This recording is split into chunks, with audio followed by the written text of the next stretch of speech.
Okay, this number 2 problem, this is the last thing we learned in our unit, where you have data, and you need to determine a linear regression equation for the data.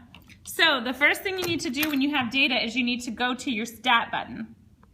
And you need to enter the data. You need to edit, so you're under stat edit, you hit enter, and you need to enter your data. Now look, my data is already entered in for me. I've got the 1, 2, 3, 4, 5, 6, 7, 8.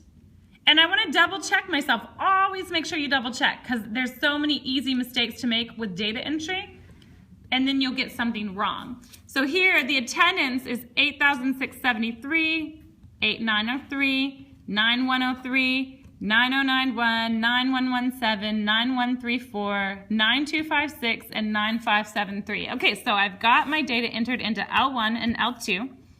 Now, I could go to my stat plot and graph it and look at the data. That's fine. You could do that. But by doing that, you'd hit second, y equals for the stat plot. You turn the stat plot on. You want it on. So you hit enter and turn it on. You do want the scatter plot. You want it in L1 and L2 for X and Y. You want to pick a good window. The next thing you do is pick a good window. Now, I don't want to go down from -10 to 10. My games start at 1, so I might go from 0 all the way up to 8. So I want to see a little more, so fine. 10 is fine. It's a little bigger. But then my attendance is way up here, the Y's, way up here, 8,673. So I might want to start at 8,000 as my lowest value. And then it goes all the way almost to 10,000. So I might go to 10,000 for this value. And then I can hit graph, and I can see the data. Now, it's a little curved, but for the most part, it's increasing in a general linear trend. So a line is a reasonable way to model this data. So that's why we're going to determine a linear regression equation for the data. Now I want to point out that to do this A, you really didn't need to get a stat plot. I just wanted to remind you how to do that in case you want to look at the linear data. To get that linear regression line, you push stat and you go over to calc. We're calculating with ours. So then you hit number 4. You want to go down to number 4 for linear regression and hit enter. Oh, hang on. One thing I forgot. If you haven't turned your diagnostics on, you actually need to go to catalog first. So you hit second catalog, which is right above your 0. And then you need to go down to diagnostics and make sure your diagnostics are on. Because if you don't have your diagnostics on, it's not going to give you your correlation coefficient, which you need. So turn your diagnostics on and hit enter. When it says done, you know they're on. Okay, so now we can go back to stat, go over to calc, go down to linear, hit enter, and we want to go down to calculate, hit enter, and if you notice, this gives you all the information you need. So, y equals ax plus b, they give you the a value, they give you the b value, and here it says that you need to round the slope and the y-intercept to the whole number. So they gave us the slope, they gave us the y-intercept, and we just need to put that into an equation. So we say y equals, this rounded to the nearest whole number is 97x, plus, and this rounded to the nearest whole number is 8,668.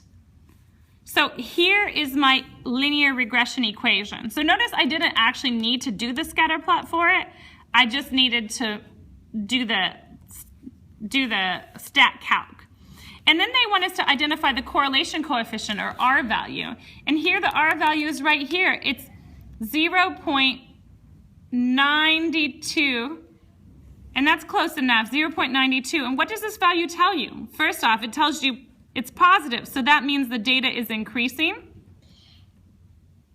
It also tells you, because it's like 0.9, which is really close to 1, it tells you that it's a good linear fit, right?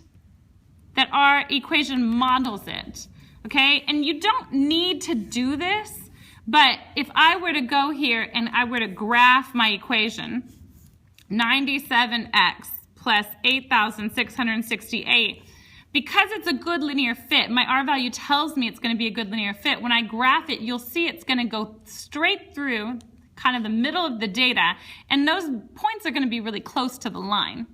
That's what this tells you, and you need to have both. It tells you the data is increasing, that it's a good linear fit. Now, if this data value were more like 0.6, 0.5, it would mean it was not a very good fit. Okay, so now I need to identify the slope and interpret it in the context of the data. The slope is 97, and interpret it, I need to interpret it. This is really 97 over 1, rise over run, right? And my rise, that's dealing with attendance numbers. That's what my dependent variable is. That's what's on my y-axis. So we're talking 97 has to do with attendance, and 1 has to do with games, right? So I'm just going to label these to help me interpret it, and now I want to put it in the sentence. So a good thing to do is to write a for every statement.